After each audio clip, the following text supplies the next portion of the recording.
Oke, Tayyip. Bismillahirrahmanirrahim. Assalamualaikum warahmatullahi wabarakatuh. Masuk ke pertemuan kita yang ke 3 atau 4 ini ya.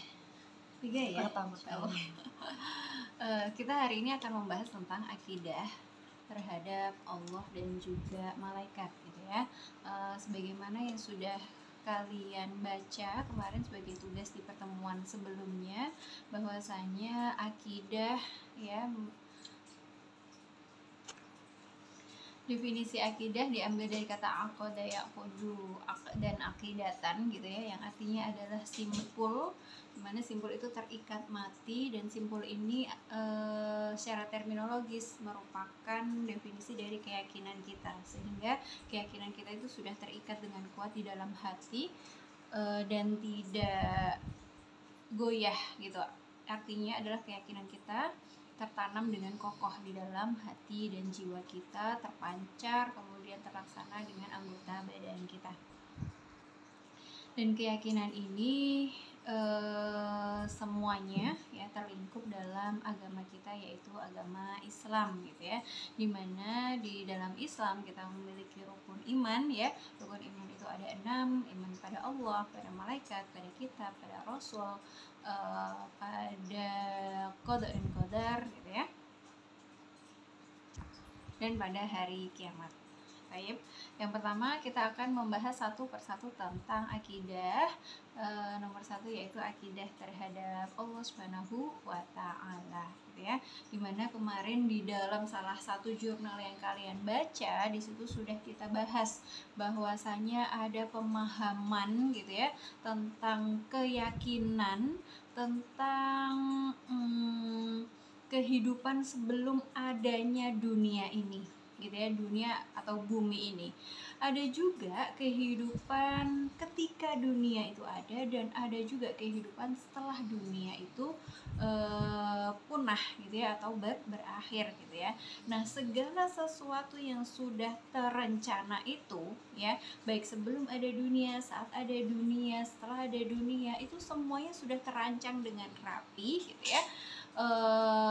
Dan tentu saja rancangan ini itu sangat detail, sangat teratur, dari mulai hal yang paling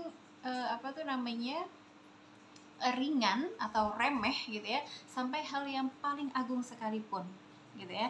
Dari mulai jatuhnya daun dari pohonnya, atau tentang kapan hari kiamat itu terjadi, atau kapan meteor itu akan menabrak bumi, atau bagaimana planet-planet ini berputar dalam dalam jalurnya masing-masing sehingga tidak bertabrakan. Semuanya sudah diatur oleh siapa? Oleh ilah kita, oleh Tuhan gitu ya. Nah, dan yang kita imani adalah Tuhan kita adalah Allah Subhanahu wa Ta'ala. Nah, bagaimana kemudian jalan kita mengimani akidah terhadap Allah Subhanahu wa Ta'ala, insya Allah akan kita bahas di pertemuan kita pada hari ini.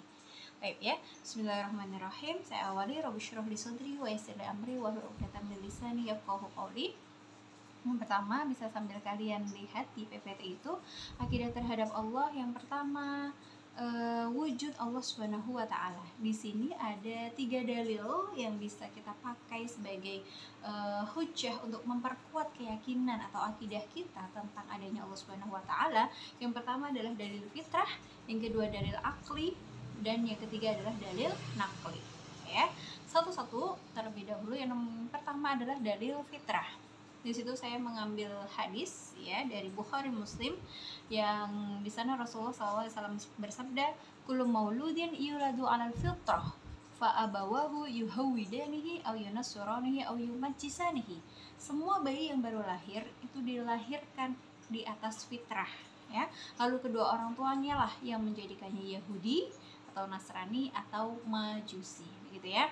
Nah, fitrah dalam hadis di atas itu sesuai dengan pertimbangan dan penelitian serta mufakat para ulama-ulama salaf begitu ya, dipahami sebagai Islam ya. Fitrah di situ adalah Islam.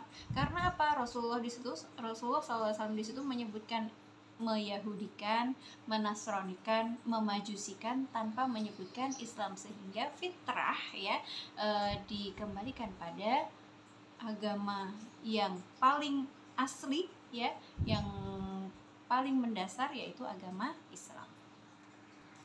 Berikutnya adalah dalil akli atau dalil akal gitu ya. Nah, kita lihat aja dari fenomena-fenomena yang ada di alam semesta inilah, yang ada wujudnya secara konkret, bisa kita lihat di depan mata kita gitu ya, secara jelas gitu. Bisa kita lihat, bisa kita sentuh mungkin ya, atau bisa kita rasakan ya. Kita akal kita ya itu terbatas pada hal-hal yang memang kita ketahui ya, terlebih pada hal yang bisa kita lihat dan bisa kita rasakan. Contohnya adalah penciptaan diri kita, penciptaan manusia, proses air hujan, tumbuhnya tanaman, tumbuhan, keteraturan siang, sore, malam ya, pagi gitu. Kemudian ada matahari, bulan, bintang yang mereka secara teratur di garis edarnya masing-masing tanpa bertabrakan gitu ya. Penciptaan bumi, laut, langit, dan segala isinya yang semuanya pasti ada manfaatnya. Nah, itu kalau kita pikirkan satu persatu secara mendetail, maka akal kita akan menerima bahwa ya ada penciptanya dari seluruh fenomena tersebut. Karena tidak mungkin ada sesuatu yang tidak ada penciptanya. Nah, itu disebut dengan konun atau teori al-illah atau sebab gitu ya. Nah, jadi untuk meyakini bahwa Allah itu ada secara akal, kita bisa memakai beberapa teori atau hukum. Yang pertama adalah hukum al-illah atau sebab, yaitu tadi berbagai fenomena itu, kejadian itu yang bisa kita lihat dengan mata kita itu pasti ada sebabnya gitu ya. Menurut akal mustahil sesuatu ada dengan sendirinya ya. Kemudian siapa yang mengadakannya jika bukan Tuhan gitu ya, Tuhan atau Allah Subhanahu wa taala. Yang kedua adalah teori atau hukum al-wujub atau wajib ya, yang menentukan segala sesuatu harus bersifat wajibul wujud, harus ada, wajib ada. Dalam hal ini ya, nggak mungkin alam semesta itu mengadakan atau menentukan dirinya sendiri, nggak mungkin gitu ya. Karena apa? Karena ya alam yang kita bisa berinteraksi dengannya, baik itu tanaman, baik itu hewan gitu ya, bahkan kita bisa mematikannya dengan izin Allah gitu ya. Kita mau contoh pada masa hari raya Idul Adha, kurban gitu ya, hewan itu bisa kita sembelih gitu ya. Itu artinya dia tidak bisa menentukan dirinya sendiri, dan ini ya itu berarti harus ada sesuatu yang lebih asli wujudnya gitu ya, yang bisa kuasa untuk menentukan segala hal, dan itu adalah memakai teori konunil wujub ya, wajib ada.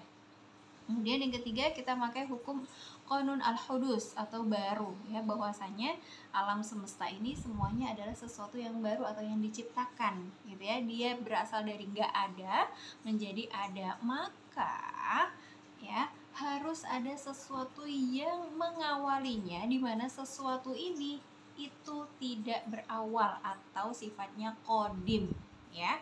Nah, siapa yang sifatnya qadim? Satu-satunya zat yang sifatnya qadim adalah Allah Subhanahu wa taala. Kemudian yang keempat adalah qanun an-nizam atau teratur. Ya, kita lihat semuanya fenomena itu tadi, semuanya terjadi dengan teratur, maka pasti ada zat yang mengaturnya. Siapa lagi jika bukan Tuhan kita, ilah kita, yaitu Allah Subhanahu wa taala. Oke ya.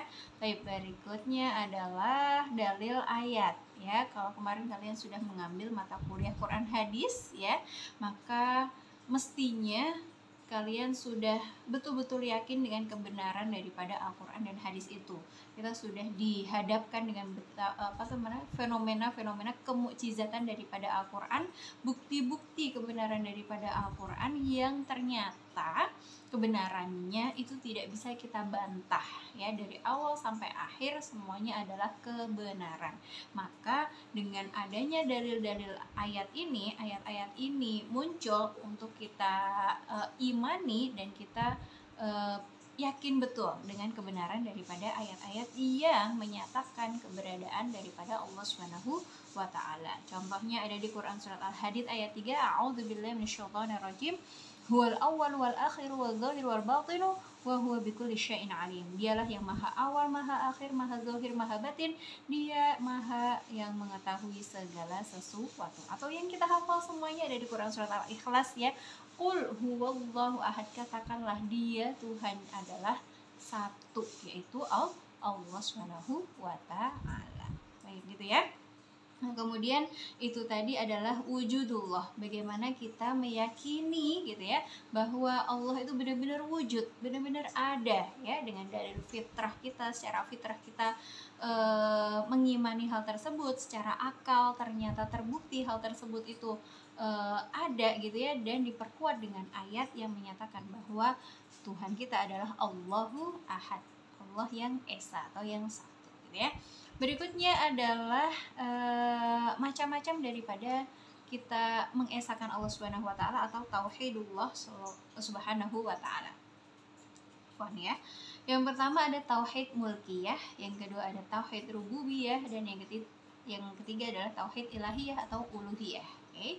Satu persatu akan kita bahas. Yang pertama tauhid mulkiyah. Mulkiyah itu diambil dari kata malik. Malik artinya adalah raja, ya. Maka raja itu adalah sesuatu yang memiliki hal yang dimilikinya. Pemilik sesuatu adalah raja dari sesuatu yang dimilikinya. Jika Allah adalah raja, maka dia juga sebagai pemimpin, maka dia juga sebagai hakim, maka dia juga sebagai tujuan kita. Dan kita ya, jika Allah adalah raja, maka kita adalah hamba, maka kita mendapat kewajiban untuk tunduk, patuh, taat pada raja kita ya. Ya bayangkan aja bagaimana kemudian sistem-sistem kerajaan gitu ya, dimana ketika rajanya sudah memiliki suatu ketetapan ya, maka rakyatnya nggak bisa gitu ya, nggak bisa protes gitu ya, nggak bisa kemudian tidak bisa merubah daripada ketetapan raja tersebut gitu ya. Nah apalagi kok Allah yang memiliki segala sesuatu yang ada di muka bumi ini dan alam jagat raya ini, tentunya semua kepemimpinan, semua peraturan, semua ketetapan itu ada di tangannya, di tangan Allah. Kita yang paling menenteramkan hati kita, menenangkan jiwa kita adalah dengan tunduk patuh padanya. Insya Allah dengan ketundukan kita maka semuanya juga akan dijamin oleh Allah keteraturan daripada hidup kita ya. Itu adalah tauhid mulkiyah. Yang kedua adalah tauhid rububiyah ya, diambil dari kata rob ya. Rob itu artinya pemelihara, yang merawat gitu ya, yang mengelola segala sesuatu ya. Ya tadi dengan fenomena-fenomena yang tadi sudah kita bahas di depan gitu ya. Allah adalah satu-satunya zat yang mencipta, yang memberi rezeki, memelihara, mengelola, memimpin, menyelesaikan suatu perkara, menumbuhkan tanaman, tumbuhan, mendidik utusan-utusannya, malaikat-malaikatnya gitu ya, atau kita ya dengan Al-Quran, dengan mukjizatnya, dengan kalamnya, memperbaiki segala sesuatu dan segala pengurusan yang ada di alam jagat raya ini, semuanya adalah di dalam genggaman Allah Subhanahu wa taala ya. Maka Allah adalah Rob kita. Yang ketiga adalah tauhid ilahiyah atau uluhiyah, yang artinya adalah sembah gitu ya. Nah, maka dengan tauhid mulkiyah, dengan tauhid rububiyah, dengan fenomena-fenomena itu, maka bila seseorang menggambarkan diri mohon maaf, astagfirullahaladzim, saya baca PPT kok menggambarkan, mohon maaf ya, itu typo, menghambakan, astagfirullahaladzim, nanti saya rubah dulu. Bila seseorang menghambakan diri terhadap seseorang ya, maka pasti dia akan mengikuti orang tersebut, dia akan mengagungkan orang tersebut, dia akan memuliakan orang tersebut, mematuhi, tunduk, dan bahkan rela berkorban untuk orang tersebut ya. Nggak usah sulit, nggak usah sulit-sulit untuk mencari contoh gitu ya. Kalian lihat aja ya para pejabat-pejabat yang kalau dia adalah teridentifikasi menjilat ya, seorang yang penjilat, kalian lihat aja dari gesturnya, turun dari mobil, masuk ke ruangan, sampai dikecup-kecup apa tuh namanya tangannya gitu ya, segala apa ini namanya, segala keputusan walaupun itu nggak masuk akal dibenarkan oleh dia, diputar balikkan apa tuh namanya opininya sehingga membenarkan apa yang salah tersebut. Seperti itu kurang lebih gitu ya, ketika kita menghambakan atau memuliakan, mengagungkan seseorang ya, itu kalau ke orang.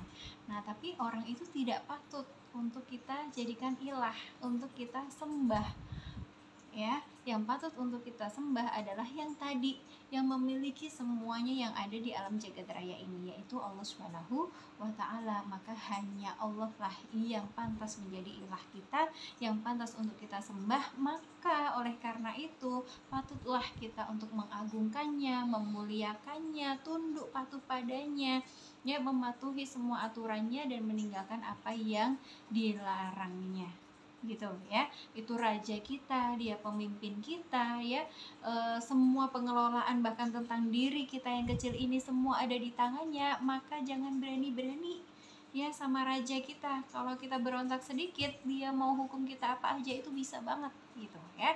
Maka tunduk patuhlah kita terhadap ilah kita, yaitu Allah Subhanahu wa Ta'ala gitu. Maka setiap kita mau beribadah, mau melakukan suatu amal soleh, terlebih sholat gitu ya, maka seolah-olah kita menyatakan ya pada Allah gitu ya, bahwasanya ya Allah, Engkaulah yang menciptakan aku, memberi rezeki padaku, yang memeliharaku, mengelola kehidupanku.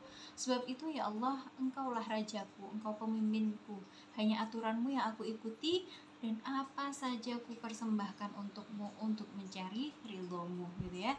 Kemudian setelah itu Allahu Akbar gitu ya. Jadi kita betul-betul mengecilkan diri kita di hadapan Allah Subhanahu wa Ta'ala, menghambakan diri kita sehingga kita bisa merasakan manisnya atau lezatnya daripada iman. Oke, baik. Itu ya penjelasan singkat tentang akidah terhadap Allah Subhanahu wa Ta'ala. Kita lanjutkan langsung ke akidah terhadap malaikat, di mana definisi malaikat yaitu jamak dari malak, dari masdar al-alukah yang artinya arisalah, misi atau pesan. Sehingga malaikat itu artinya yang membawa misi atau yang membawa pesan. Oke. Nah, secara terminologis arti dari malaikat adalah makhluk gaib yang diciptakan oleh Allah Subhanahu wa Ta'ala dari cahaya dengan wujud dan sifat-sifat tertentu. Oke.